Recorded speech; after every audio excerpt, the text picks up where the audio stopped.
Hello hello hello hello hello. तो बच्चों, कैसे हैं आप लोग? तो पिछले लेक्चर में हमने सेल वाल तक बात की थी। तो अब हम इस लेक्चर में सेल वाल से आगे बात करते हैं। तो हमने क्या क्या कवर किया? प्रोकैरियोटिक सेल हमने पूरा कवर किया। यूकैरियोटिक सेल में हमने सेल मेम्ब्रेन और सेल वाल तक ख़त्म किया है। तो आज हमारा टॉपिक क्या होगा? तो आज मैं पढ़ाऊँगा टुडेज़ गोल। टुडेज़ गोल क्या है? एक तो है endomembrane system. Endomembrane system endomembrane system. और दूसरा मेरा टारगेट है माइटोकॉन्ड्रिया। अगर मुझे लगा तो माइटोकॉन्ड्रिया में भी कोशिश में करूंगा कि माइटोकॉन्ड्रिया में भी ख़त्म कर दूंगा आज ही। एंडोमेम्ब्रेन तो पूरा ख़त्म ही हो जाएगा। और अगर टाइम बचा, अगर मुझे लगा कि लेक्चर का ड्यूरेशन ज़्यादा नहीं हुआ, तो मैं माइटोकॉन्ड्रिया पढ़ाने की कोशिश भी करूंगा। चलिए हम स्टार्ट करते हैं किससे? एंडो मेम्ब्रेन सिस्टम से। तो हेडिंग लगाइए।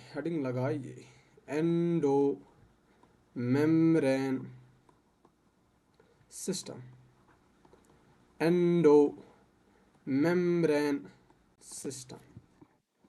तो एंडो मेम्ब्रेन सिस्टम में क्या हम पढ़ेंगे?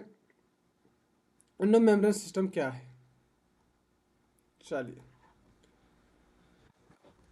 तो क्या है endomembrane system? In the cytoplasm of eukaryotes compartmentalisation in the form of cell organelles are present. तो कंपार्टमेंटलाइजेशन में होती है कौन? Cell organelles. यानी कि मिलजुल कर काम करती है कुछ ऑर्गेनलीज, और उन ऑर्गेनलीज को मिला के हम बोलते हैं एंडो मेम्ब्रेन सिस्टम। ठीक। In the cytoplasm in the cytoplasm of eukaryotes in the cytoplasm of eukaryotes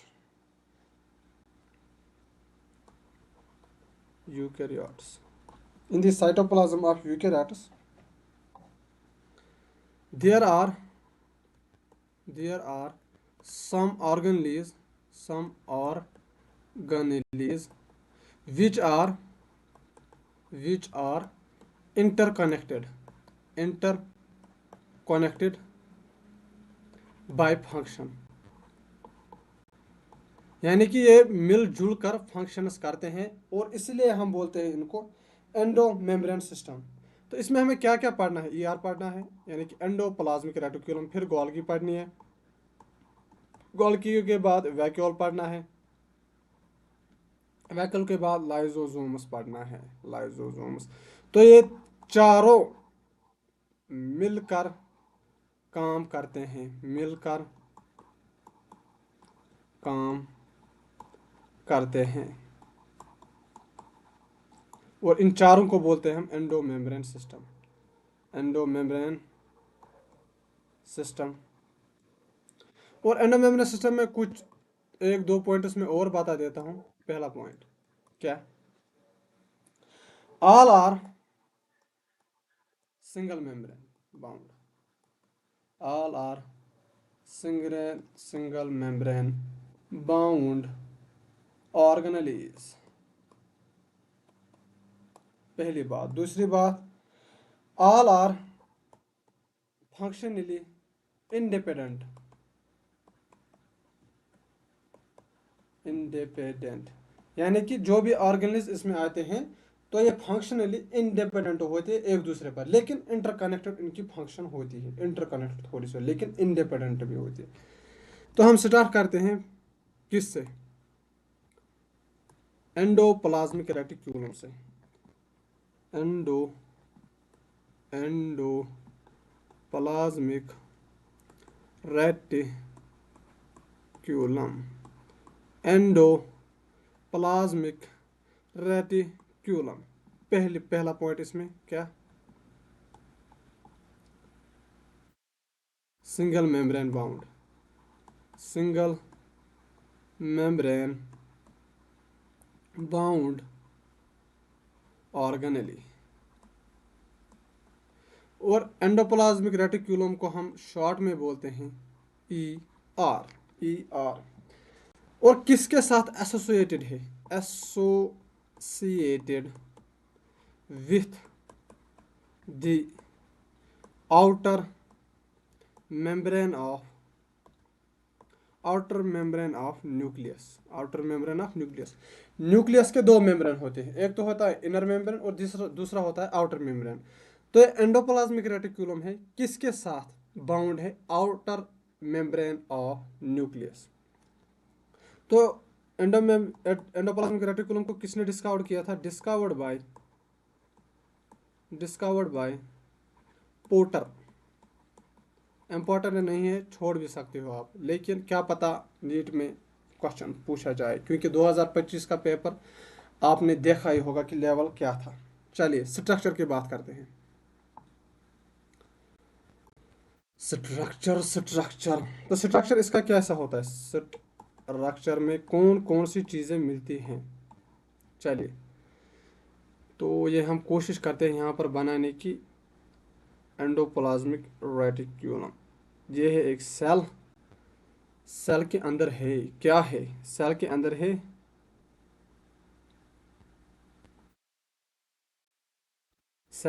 nucleus. क्या है? न्यूक्लियस। ये है न्यूक्लियस की आउटर मेम्ब्रेन, ठीक। और इसी आउटर मेम्ब्रेन, वेट, तो ये है ऐसे न्यूक्लियस की आउटर मेम्ब्रेन, जिसमें पोरस होते हैं। और जब ये पोरस क्या करते हैं क्या नहीं करते हैं आगे मैं बताऊंगा जब मैं न्यूक्लियस पढ़ाऊंगा। तो आउटर मेम्ब्रेन से निकलता है endoplasmic reticulum, just like this. ऐसे ऐसे ऐसे हम्म, ऐसे ऐसे ऐसे, हाँ, जस्ट लाइक दिस। और इस ईआर पर होते हैं कुछ राइबोसोम्स। क्या होते हैं? हाँ, ये वाला राइबोसोम्स प्रेजेंट होते हैं। ये रहा राइबोसोम, ये रहा राइबोसोम, ये रहा राइबोसोम, ये रहा राइबोसोम। ये कुछ राइबोसोम्स होते हैं ईआर पर, तो हम लिखते हैं, लेवलिंग करते हैं। ये क्या है? ये है न्यूक्लियस, ठीक। ये क्या है? ये है ईआर। और जो ईआर के अंदर वाली स्पेस होती है, ईआर के अंदर वाली स्पेस को कहते हैं हम luminal space. Luminal space, luminal space. और जो ईआर के बाहर वाले स्पेस होते हैं, जो साइटोप्लाज्म में होते हैं, इसे कहते हैं हम extra luminal space. Extra luminal space, extra luminal space. चलिए स्ट्रक्चर की बात करते हैं, क्या क्या होते हैं, ठीक। इसमें होते हैं सिस्टर्ने, जो ये वाला पार्ट्स है ना, ये फोल्डिंग्स, इन फोल्डिंग्स को हम कहते हैं सिस्टर्ने।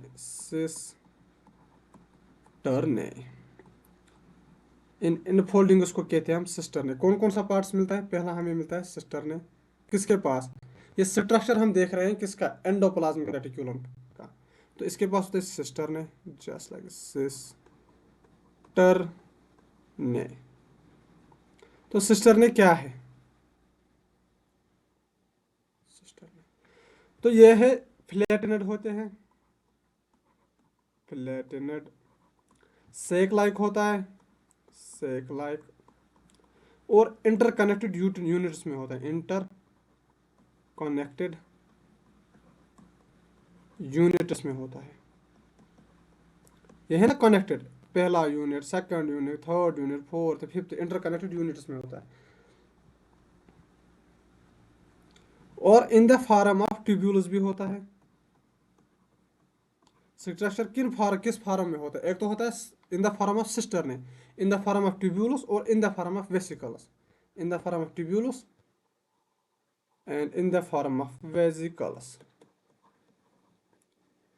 कौन कौन मिलते हैं हमें? ये एंडोप्लाज्मिक रेटिकुलम किस, मतलब स्ट्रक्चर इनका क्या होता है? तीन तरह के मिलते हैं, इन the form of cisternae, in the form of tubules, in the form of vesicles. Cisternae क्या है? फ्लैटेनेड होते हैं, सेक लाइक स्ट्रक्चर होते हैं, इंटरकनेक्टेड यूनिट्स होते हैं। तो ट्यूब्यूल्स क्या है? फोल्डिंग ऑफ सिस्टर्ने को कहते हैं हम ट्यूब्यूल्स। फोल्डिंग, ये है सिस्टर्ने, ये सारा है सिस्टर ने। और फोल्डिंग ऑफ सिस्टर ने,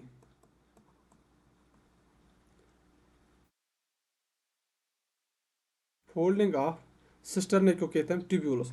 वेसिकल्स का शेप क्या होता है, ये होता है स्फेरिकल, स्फेरिकल का शेप का होता है।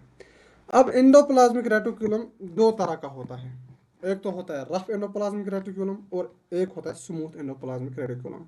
आगे चलते हैं। ईआर, ईआर को हमने दो हिस्सों में डिवाइड कर दिया। ईआर एक तो है rough ER, rough endoplasmic reticulum, और दूसरा है स्मूथ ईआर यानी कि smooth endoplasmic reticulum. Rough ER and smooth ER. अब इनके बारे में पॉइंट्स लिखते हैं। रफ ईआर के पास क्या है, सिस्टर ने विथ राइबोसोम्स, यानी कि जो इनके पास सिस्टर ने होते हैं उनके पास राइबोसोम्स होते हैं। जिन सिस्टर ने के पास राइबोसोम्स होते हैं उन वाले एंडोप्लाज्मिक रेटिकुलम को कहते हैं हम rough endoplasmic reticulum. When, smooth के बारे में हम लिखते हैं, व्हेन सिस्टर ने is not attached with ribosomes, ribosomes, जब सिस्टर ने अटैच नहीं होता है राइबोसोम्स के साथ, उसे कहते हैं हम स्मूथ एंडोप्लाज्मिक रेटिकुलम। यह होता है ग्रेन्युलर और ये होता है ए ग्रेन्युलर। ये हो करता है प्रोटीन सिंथेसिस। कौन, rough endoplasmic reticulum, protein synthesis. और ये करता है lipid synthesis.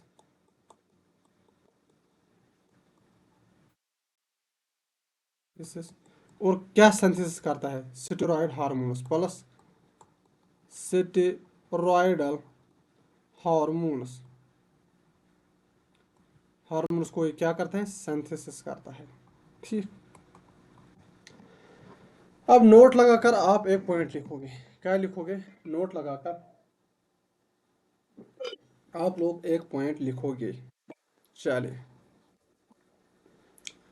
Note note note यहां पर हम लिखेंगे नोट लगाकर। तो नोट हम लगाएंगे just like this. Endoplasmic reticulum synthesis unprepared lipid and protein which requires modification, modification so that can be either within the cell or outside the cell. Very very important point. क्या, endoplasmic reticulum क्या करता है, synthesise करता है किसका, अनप्रिपेयर्ड lipid and protein का। Lipid कौन करता है, स्मूथ एंडोप्लाज्मिक रेटिकुलम। प्रोटीन कौन करवाता है, रफ एंडोप्लाज्मिक रेटिकुलम। और फिर क्या होता है, मॉडिफिकेशन होती है इन प्रोटीन, यानी कि एंडोप्लाज्मिक रेटिकुलम में प्रोटीन आता है और लिपिड आता है, इनमें मॉडिफिकेशन होती है, या तो होगी सेल के अंदर या सेल के बाहर। तो ये मॉडिफिकेशन कौन करवाता है, वेरी वेरी इंपॉर्टेंट। तो ये मॉडिफिकेशन कौन करता है, गोल्गी। मैंने बोला ना इंटरकनेक्टेड है इनके फंक्शन। गोल्गी फर्दर मॉडिफाइज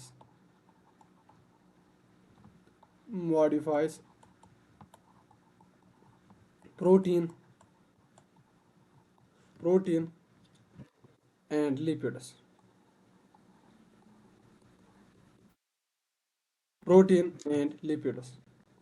तो जब गोल्गी प्रोटीन को मॉडिफाई करता है तो प्रोटीन में होती है ग्लाइकोसाइलेशन। वेट वेट, अगले अगले पेज पर हम लिखते हैं क्योंकि इंपॉर्टेंट है। तो गोल्गी क्या करता है, मॉडिफिकेशन करता है किसका, प्रोटीन एंड लिपिड का। तो क्या करता है, जब ये प्रोटीन का मॉडिफिकेशन करता है गोल्गी, प्रोटीन का मॉडिफिकेशन,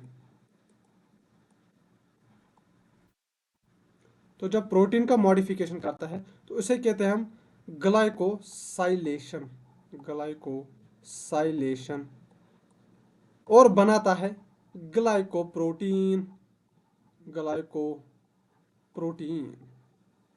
ठीक। और जब ये लिपिड का सिंथेसिस करता है, लिपिड का मॉडिफिकेशन करता है, तो उसे कहते हैं हम ग्लाइकोसाइडेशन। याद रखना, प्रोटीन का मॉडिफिकेशन करता है तो क्या कहते हैं, ग्लाइकोसाइलेशन। लेकिन जब लिपिड का मॉडिफिकेशन करता है तो उसे कहते हैं हम ग्लाइकोसाइडेशन, और बनाता है ग्लाइकोलिपिड, लिपिड। चलिए, तो जो हम मैंने पढ़ा है आपको एंडोमेम्ब्रेन सिस्टम, एंडोमेम्ब्रेन सिस्टम में 4 ऑर्गेनेल्स होती है। एक है एंडोप्लाज्मिक रेटिक्यूलम, उसके बाद है गोल्गी, लाइसोसोम्स एंड वैक्यूल। तो उसमें से पहला मैंने आपका खत्म कर दिया है जिसे कहते हैं हम एंडोप्लाज्मिक रेटिकुलम। अब आगे बढ़ते हैं हम और पढ़ाता हूं मैं आपको क्या, गोल्गी अपैरेटस या गोल्गी बॉडी। आगे चलते हैं, Golgi apparatus.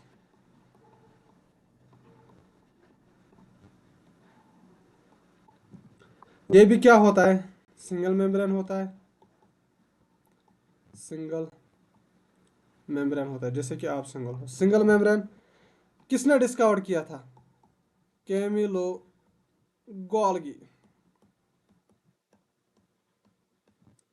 Discovered.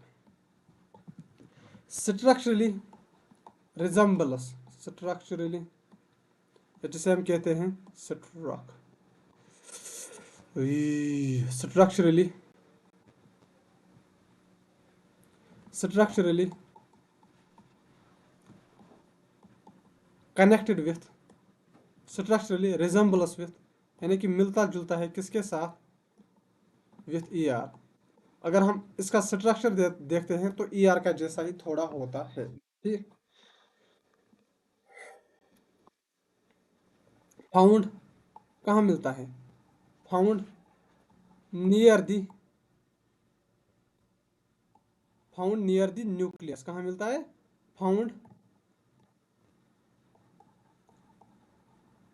Near the nucleus, nucleus के नजदीक मिलता है। concentrically arranged in and arranged in concentrically, यानी क्या, एक के ऊपर एक, अगर आप कॉइनस रखोगे ना, एक के ऊपर एक, एक के ऊपर एक, इसी को कहते हैं कॉन्सेंट्रिकली अरेंज होती है। कौन, गोल्गी apparatus। अब मैं कोशिश करता हूँ इसका डायग्राम बनाने की। अगले पेज पर हम चलते हैं, नेक्स्ट पेज। प्रीवियस क्या था, प्रीवियस से हम नेक्स्ट, प्रीवियस, नेक्स्ट। अब हम कोशिश करते हैं इसका डायग्राम बनाने की। यह है न्यूक्लियस,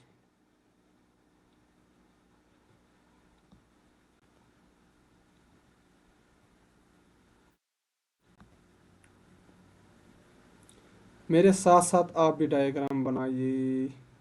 ये है न्यूक्लियस, न्यूक्लियस के साथ कनेक्टेड है जो मैंने अभी बोला, ई आर, एंडोप्लाज्मिक रेटिक्यूलम। ठीक। और मैंने बोला न्यूक्लियस के नजदीक होता है Golgi body, just like this, एक के ऊपर एक, इस तरह, इस तरह।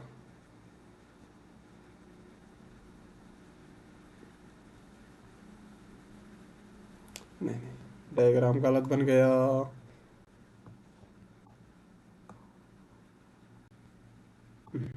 जस्ट लाइक दिस, इस तरह, इसके ऊपर होता है और एक,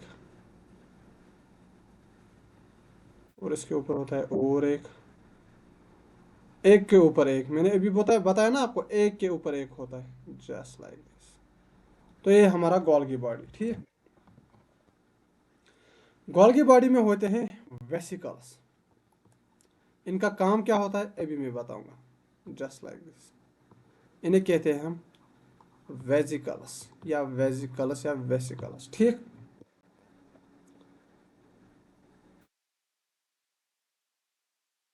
जो लास्ट फेज है, लास्ट फेज या इसी को कहते हैं हम ट्रांस फेज। लास्ट फेज को कहते हैं हम ट्रांस फेज या मैचुरेशन फेज, मैचुरेशन फेज, या इसी को कहते हैं हम कनकेव फेज। बहुत डिफिकल्ट है याद रखना, लेकिन आपको याद रखना ही पड़ेगा। Concave phase. कितने फेज होते, क्या क्या नाम है? लास्ट फेज को कहते हैं हम, क्या कहते हैं? ट्रांस फेज, या उसी को कहते हैं मैचुरेशन फेज, या उसी को कहते हैं हम कनकेव फेज। केव लाइक है ना, कनकेव, ऊपर का साइड, केव लाइक, कनकेव। और जब पहला सिस्टर ने होता है, फर्स्ट सिस्टर ने, फर्स्ट वाले को कहते हैं हम, लास्ट को कहते हैं हम ट्रांस फेज या मैचुरेशन फेज या concave phase.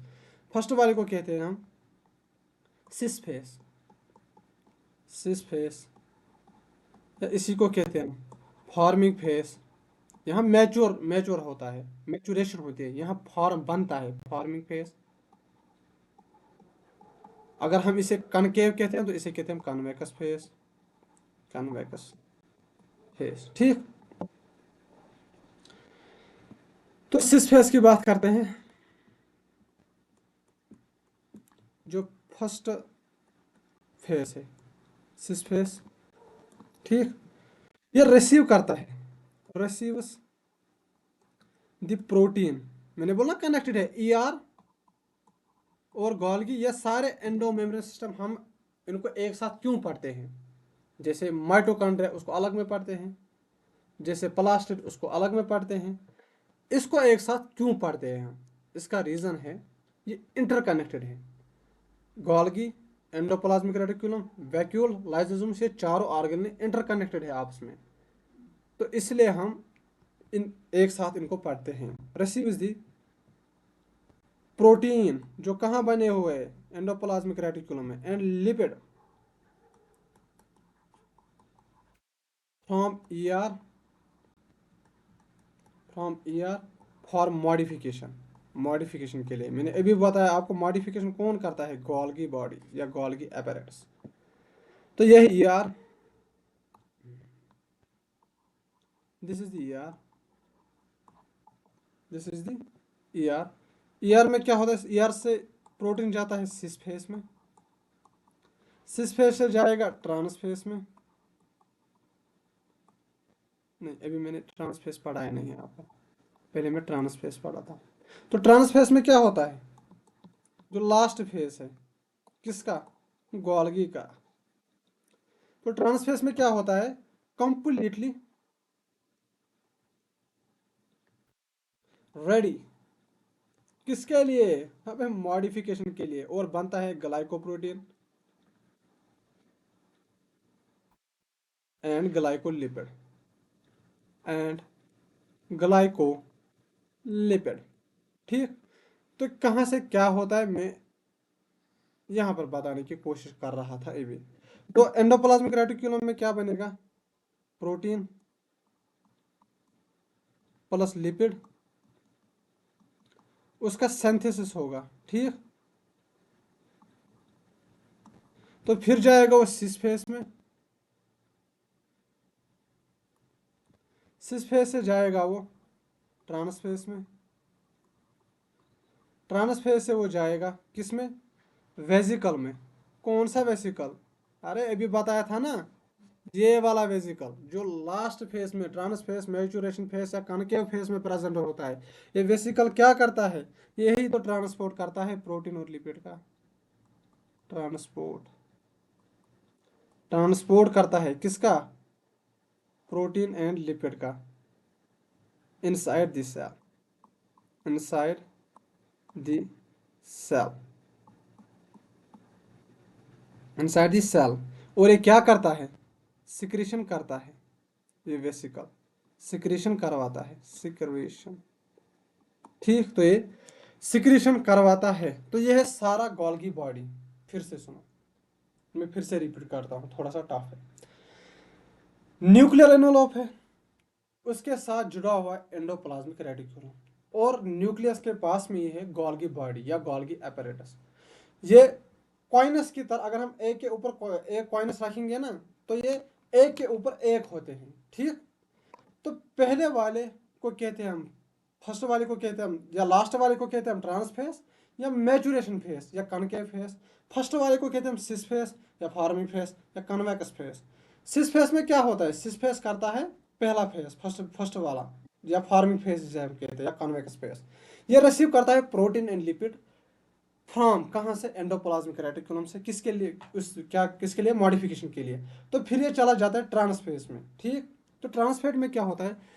Completely ready, ready होता है। किसके लिए रेडी होता है? ग्लाइकोप्रोटीन बनाने के लिए और ग्लाइकोलिपिड बनाने के लिए। एंडोप्लाज्मिक में क्या होता है? प्रोटीन और लिपिड का सिंथेसिस होता है। वो कहाँ जाता है? सिस में। सिस फेस से कहाँ जाता है? ट्रांसफेस में। ट्रांसफेस से कहाँ जाता है? वेसिकल्स में। जो ये वेसिकल्स मैंने बताए, ये वेसिकल्स ट्रांसपोर्ट करता है। क्या करता है? ट्रांसपोर्ट करता है इनसाइड द सेल। किन को? लिपिड और प्रोटीन को। लिपिड और प्रोटीन को सेल के अंदर ट्रांसपोर्ट करता है और करवाता है सिक्रीशन। चलिए, तो दो एंडो मेम्ब्रेन सिस्टम हमने खत्म कर दिए।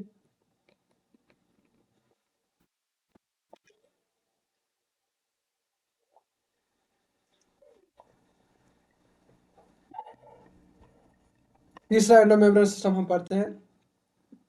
इसका तीसरा ऑर्गन एंडो मेम्ब्रेन सिस्टम का, एंडो मेम्ब्रेन सिस्टम का तीसरा ऑर्गन पढ़ते हैं, जिसे हम कहते हैं लाइजोसोम।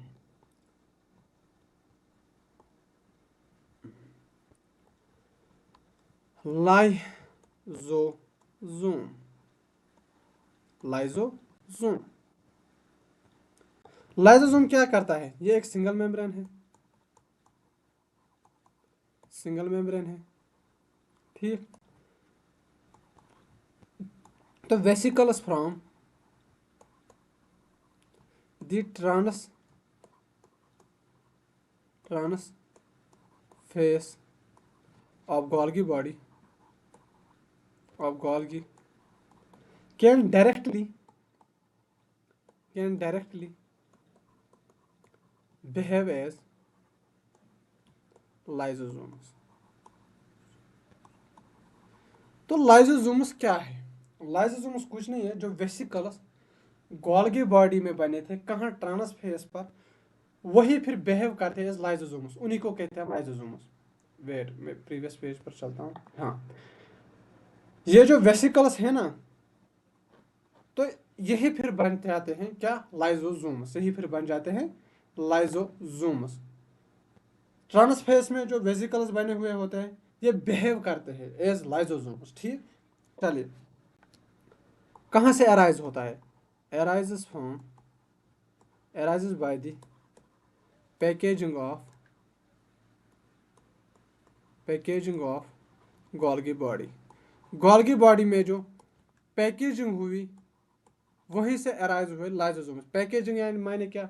ग्लाइकोसाइडेशन और ग्लाइकोसाइलेशन, यानी कि प्रोटीन, ग्लाइकोप्रोटीन और ग्लाइकोलिपिड जो बना, उसी को कहते हैं हम पैकेजिंग। और उसी पैकेजिंग की वजह से लाइसोसोम्स बन गए।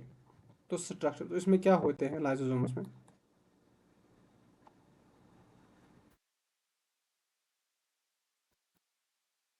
40 different types of enzymes, 40 different types of enzymes इसमें होते हैं। किसमें? लाइसोसोम्स में होते हैं। जो एक्टिव कब होते हैं एंजाइम्स? एसिडिक पीएच पर, एसिडिक पीएच पर, एसिडिक, वेट अ मिनट, ये वाला चूज करते हैं, एसिडिक पीएच पर। ये एक्टिव होते हैं। और इनमें क्या होता है लाइसोसोम्स में, एसिडिक पीएच पर एक्टिव होते हैं, यानी कि एसिडिक पीएच पर एक्टिव क्यों होते हैं, यानी कि इसमें एच पॉजिटिव का कंसंट्रेशन हाई होता है। इसमें एच पॉजिटिव का कंसंट्रेशन हाई होता है। ये मैंने क्या बनाया, लाइसोसोम, यानी कि pH is inversely proportional to H positive concentration, यानी कि प्रोटॉन।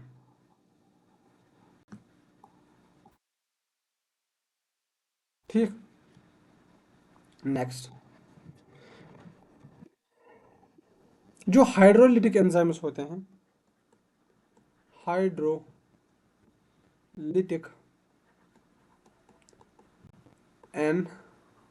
एंजाइम्स, जो ये हाइड्रोलिटिक एंजाइम्स होते हैं कौन कौन होते हैं, जैसे कि हाइड्रोलेसस, जैसे कि लाई हाइड्रोलेसिस, जैसे कि लाइपेजस, प्रोटीएजस, कार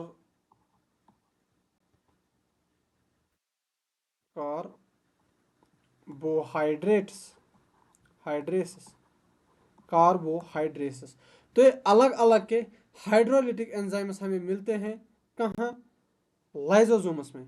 तो लाइसोसोम्स करता क्या है, lysosomes helps in digestion of these enzymes. किस किस का डाइजेशन करता है, हेल्प्स इन डाइजेशन ऑफ, किस किस का डाइजेशन करता है, कार्बोहाइड्रेट्स का डाइजेशन करता है, carbohydrates, proteins, lipids and nucleic acids. किस किस का डाइजेशन करता है लाइसोसोम्स, इनका काम क्या होता है, इनका फंक्शन क्या होता है, ये डाइजेस्ट करते हैं कार्बोहाइड्रेट्स को, प्रोटीन्स को, लिपिड्स को एंड न्यूक्लिक एसिड को। अब हम fourth, last but not the least क्या पढ़ते हैं, एंडोमेम्ब्रेन सिस्टम का ऑर्गन, जिसे हम कहते हैं वैक्यूल, वैक्यूल, जिसे हम कहते हैं वैक्यूल। वैक्यूल क्या है, सिंगल मेम्ब्रेन बाउंड है, single membrane bound organelle, single membrane bound organelle होता है, रिचली होता है, फाउंड इन, किन में होता है, अबे प्लांट सेल में होता है, richly found in plant cell. ठीक, ये ऑक्यूपाई करता है 90% of the total space of cell, total space of plant cell, of plant cell. तो ये क्या है, ये है storing inside the vacuole is active, inside the vacuole is active, यानी कि 90% ऑफ सेल को ऑक्यूपाई करता है। ठीक, तो ये स्टोर करता है, जो भी मटेरियल होता है ये स्टोर होता है कहाँ, वैक्यूल में। ठीक, आगे चलते हैं और हम फंक्शन लिखते हैं सेफ वैक्यूल का। सेफ वैक्यूल, जो वैक्यूल प्लांट में मिलता है, प्लांट में जो वैक्यूल मिलता है उसे कहते हैं हम सेफ वैक्यूल। वैक्यूल अलग अलग की किस्म के होते हैं, जैसे कि फूड वैक्यूल, सेफ वैक्यूल अलग अलग किस्म के होते हैं, जो लेकिन जो प्लांट में मिलता है उसे कहते हैं हम सेफ वैक्यूल। चलिए आगे चलते हैं,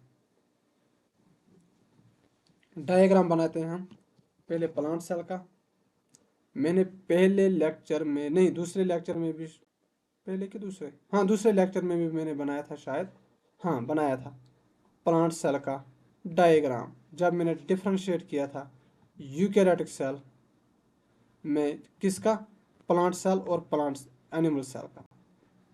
चलिए मेरे साथ डायग्राम बनाइए, ऐसे ऐसे, ठीक। और इनमें होता है प्लांट में एक बड़ा सा वैक्यूल जो 90% वॉल्यूम ऑक्यूपाई करता है। तो ये क्या है सर, ये है वैक्यूल, ये है वैक्यूल। वैक्यूल की मेम्ब्रेन को कहते हैं हम टोनोप्लास्ट, वेरी वेरी इंपॉर्टेंट, ठीक। सिलेक्टिवली परमेबल होता है, सिलेक्टिवली परमिएबल होता है। तो मेम्ब्रेन ऑफ वैक्यूल को क्या कहते हैं हम, टोनोप्लास्ट। तो और अलग अलग वैक्यूल्स हमें मिलते हैं, जैसे कि हम लिखते हैं अदर वैक्यूल्स, अदर वैक्यूल्स कौन कौन से मिलते हैं सर। एक तो मिलता है हमें फूड वैक्यूल, फूड वैक्यूल कहाँ मिलता है, एग्जाम्पल एमीबा में मिलता है सर, एमीबा। तो क्या करता है, फूड को स्टोर करता है, फूड को स्टोर, दी फूड स्टोर, एमीबा में मिलता है और स्टोर करता है फूड को, स्टोर फूड। कॉन्ट्रैक्टाइल वैक्यूल किस में मिलता है, कॉन्ट्रैक्टाइल वैक्यूल किस में मदद करता है, और एक वैक्यूल है जिसे कहते हैं कॉन्ट्रैक्टाइल वैक्यूल। एक तो होता है सेफ वैक्यूल, प्लांट में मिलता है, फूड वैक्यूल एमीबा में मिलता है, फूड को स्टोर करता है, और safe vacuole, safe contractile vacuole क्या करता है, helps in osmo regulation, sir osmo regulation में मदद करता है। तो यह है हमारा एंडो मेम्ब्रेन सिस्टम, जिसको हमने खत्म कर दिया। अब मैं इस एंडो मेम्ब्रेन सिस्टम का आपका क्विकली विद इन 3 और 4 मिनट्स में क्विकली इसका रिवीजन करवाता हूँ। चलिए,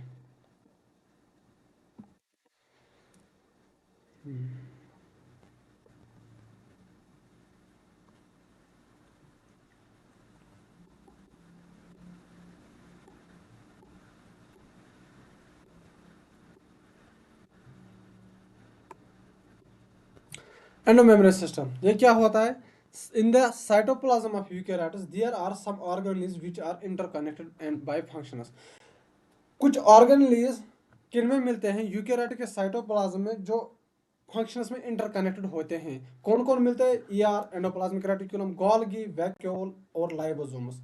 और क्या होता है, इन्हें कहते हैं हम इंडो मेम्ब्रेन सिस्टम। आगे चलते हैं। All are single membrane bound, सारे सिंगल मेम्ब्रेन बाउंड होते हैं। All are functionally independent, independently function में इंडिपेंडेंट होते हैं, लेकिन थोड़ा सा इंटरकनेक्टेड होते हैं। चलिए, पहला endoplasmic reticulum single membrane bound होता है। एसोसिएट, एसोसिएट किससे होता है, किससे निकला है, किससे मिलकर बना है, outer membrane of nucleus. Discovered किसने किया था इसको, पोर्टर ने। आगे बढ़ो, structure in the form of cisternae, tubules और वेसिकल। सिस्टर ने क्या है, flattened sac like interconnected units है। ट्यूब्यूल्स क्या है, फोल्डिंग ऑफ सिस्टर को कहते हैं हम ट्यूब्यूल्स। और वेसिकल्स क्या होते हैं, वेसिकल्स होते हैं, वेसिकल्स क्या होते हैं, स्फेरिकल। यह है न्यूक्लियस, यह है न्यूक्लियस। न्यूक्लियस के साथ होता है एंडोप्लाज्मिक रेटिकुलम, और यह है सिस्टर ने, यह है luminal space inside ER, extra luminal space outside the ER. Next, endoplasmic reticulum हमें दो तरह का होता है, rough endoplasmic reticulum, smooth endoplasmic reticulum. Rough endoplasmic reticulum किसे कहते हैं, जिसमें सिस्टर ने सिस्टर ने राइबोसोमस, जिसमें जिसके सिस्टर ने पर राइबोसोमस होंगे। स्मूथ एंडोप्लाज्मिक रेटिकुलम किसे कहते हैं, जिसके सिस्टर ने पर राइबोसोमस अटैच नहीं होंगे। रफ एंडोप्लाज्मिक रेटिकुलम ग्रेनुलर है, और स्मूथ है ए ग्रेनुलर। रफ क्या करवाता है? Protein synthesis. इसमें ये क्या करवाता है? Protein synthesis. और स्मूथ एंडोप्लाज्मिक करवाता है लिपिड सिंथेसिस, स्टेरॉयडल हार्मोन्स का सिंथेसिस करवाता है। आगे चलते हैं। Endoplasmic synthesis अनप्रिपेयर्ड lipid and protein, ये सिंथेसिस करते हैं अनप्रिपेयर्ड लिपिड। कौन? Endoplasmic reticulum. और जो जिसकी मॉडिफिकेशन होती है कहाँ होती है? गोल्गी में। ठीक, गोल्गी फर्दर करता है modification of protein and lipid. आगे चलते हैं। प्रोटीन का जो मॉडिफिकेशन होता है गोल्गी बॉडी में उसे कहते हैं ग्लाइकोसाइलेशन। और ग्लाइकोसाइलेशन जब होते हैं तो बनता है ग्लाइकोप्रोटीन। लिपिड का मॉडिफिकेशन होता, लिपिड के मॉडिफिकेशन को कहते हैं ग्लाइकोसाइडेशन। और उस ग्लाइकोसाइडेशन जो लिपिड बनता है उसे कहते हैं ग्लाइकोलिपिड। आगे चलते हैं। फिर मैंने बताया Golgi apparatus single membrane bound होता है। कैमिलो गोल्गी ने डिस्कवर किया था। Structurally resembles with endoplasmic reticulum, यानी कि स्ट्रक्चर अगर हम देखें थोड़ा सा मिलता है एंडोप्लाज्मिक रेटिकुलम्स के साथ। न्यूक्लियस के पास में मिलता है, न्यूक्लियस के साथ कनेक्टेड नहीं होता है। न्यूक्लियस के साथ कनेक्टेड कौन होता है? एंडोप्लाज्मिक रेटिकुलम कनेक्टेड होता है। लेकिन जो गोल्गी बॉडी है ये क्या होता है? न्यूक्लियस के पास में मिलता है, हमें न्यूक्लियर मेम्ब्रेन के पास में मिलता है। चलिए, तो फिर मैंने बताया पहले मैंने बताया यह है न्यूक्लियस। न्यूक्लियस के पास है एंडोप्लाज्मिक रेटिकुलम। एंडोप्लाज्मिक रेटिकुलम के पास ही है Golgi body. Golgi body vesicles में होता है। गोल्गी बॉडी के पास वेसिकल्स होते हैं। गोल्गी बॉडी के पहले वाले को कहते हैं हम फर्स्ट सिस्टर को कहते हैं हम सिस फेस, या जिसे कहते हैं फॉर्मिंग फेस या कन्वेक्स फेस। लास्ट वाले को कहते हैं हम ट्रांस फेस या मैचुरेशन फेस या कनकेव फेस। ठीक, तो सिस फेस क्या करवाता है? ये वाला फेस, पहले वाला face receives the protein and lipid from endoplasmic reticulum for modification, यानी कि ये एंडोप्लाज्मिक रेटिकुलम से रिसीव करता है लिपिड और प्रोटीन को, किसके लिए? मॉडिफिकेशन के लिए। तो फिर क्या जब ट्रांसफेस होता है उसमें क्या होता है? कंप्लीटली रेडी होता है किसके लिए? ग्लाइकोप्रोटीन बनाने के लिए और ग्लाइकोलिपिड बनाने के लिए। तो पहले क्या होता है? प्रोटीन और लिपिड सिंथेसिस होते हैं एंडोप्लाज्मिक रेटिकुलम में, वो जाते हैं सिस फेस तक, सिस फेस से जाता है ट्रांसफेस तक, और ट्रांसफेस से जाता है ये लिपिड एंड प्रोटीन वेसिकल्स में, जो ये वेसिकल्स मैंने बोले। और ये वेसिकल्स का ट्रांसपोर्ट होता है इनसाइड द सेल और सिक्रीशन करवाता है वेसिकल्स। आगे चलते हैं। फिर मैंने बताया लाइसोसोम्स सिंगल मेम्ब्रेन बाउंड होता है। Vesicles from the transport of Golgi can directly behave as lysosomes, यानी कि जो वेसिकल्स गोल्गी से बने बने हैं उन्हीं वेसिकल्स वही वेसिकल्स बिहेव करते हैं lysosomes. Arises by the packaging of Golgi body, जब गोल्गी बॉडी का पैकेजिंग होता है तो यही वेसिकल्स फिर बन जाते हैं लाइसोसोम्स। ये जो लाइसोसोम मैंने बनाया इसमें 40 तरह के 40 डिफरेंट टाइप्स के एंजाइम्स मिलते हैं जो एक्टिव होते हैं एसिडिक पीएच पर। एच पॉजिटिव कंसंट्रेशन का हाई होता है किन में? लाइसोसोम्स में एच पॉजिटिव का कंसंट्रेशन हाई होता है। और पीएच इज इनवर्सली प्रोपोर्शन होता है एच पॉजिटिव। एच पॉजिटिव क्या है? प्रोटॉन, यानी कि ज्यादातर प्रोटॉन हमें कहाँ मिलते हैं? लाइसोसोम्स में। आगे चलते हैं। हाइड्रोलाइटिक एंजाइम्स, कौन कौन से एंजाइम्स मिलते हैं हम गोल्गी बॉडी में? 40 मैंने बहुत बताया 40 डिफरेंट टाइप के, लेकिन कुछ एंजाइम्स है जैसे कि हाइड्रोलेसिस, लाइपेसेस, प्रोटीएसेस, कार्बोहाइड्रेसेस। और लाइसोसोम्स हेल्प करता है डाइजेशन, किसका डाइजेशन करता है? कार्बोहाइड्रेट्स का डाइजेशन करता है, प्रोटीन्स का डाइजेशन करता है, लिपिड्स एंड न्यूक्लिक एसिड का डाइजेशन करता है। चलिए, फिर मैंने बताया लास्ट एंडोमेम्ब्रेन सिस्टम का लास्ट ऑर्गेनली जिसे कहते हैं हम, जो होता है सिंगल मेम्ब्रेन बाउंड ऑर्गेनली, जो रिचली फाउंड होता है प्लांट सेल में। ठीक, यानी कि 90% स्पेस जो है वो ऑक्यूपाई करता है ये वैक्यूल। और storing inside the vacuole is active, जो भी स्टोरेज होता है वो वैक्यूल में होता है। ठीक, प्लांट सेल के जो वैक्यूल है, प्लांट सेल का जो वैक्यूल है उसे कहते हैं हम सेफ वैक्यूल। आगे चलते हैं। ये बनाया मैंने एक प्लांट सेल, इसमें है वैक्यूल, यह है सेफ वैक्यूल। ठीक, आउटर मेम्ब्रेन जो मेम्ब्रेन होता है वैक्यूल का प्लांट सेल में उसे कहते हैं हम टोनोप्लास्ट, जो सिलेक्टिवली परमेएबल होता है। और कौन कौन से वैक्यूल मिलते हैं हमें? फूड वैक्यूल मिलता है जो अमीबा में मिलता है, ये स्टोर करता है फूड को। ठीक, और कॉन्ट्रैक्टाइल वैक्यूल मिलता है जो हेल्प करता है ऑस्मो रेगुलेशन। तो ये एंडो मेम्ब्रेन सिस्टम हमने यहीं पर समाप्त कर दिया।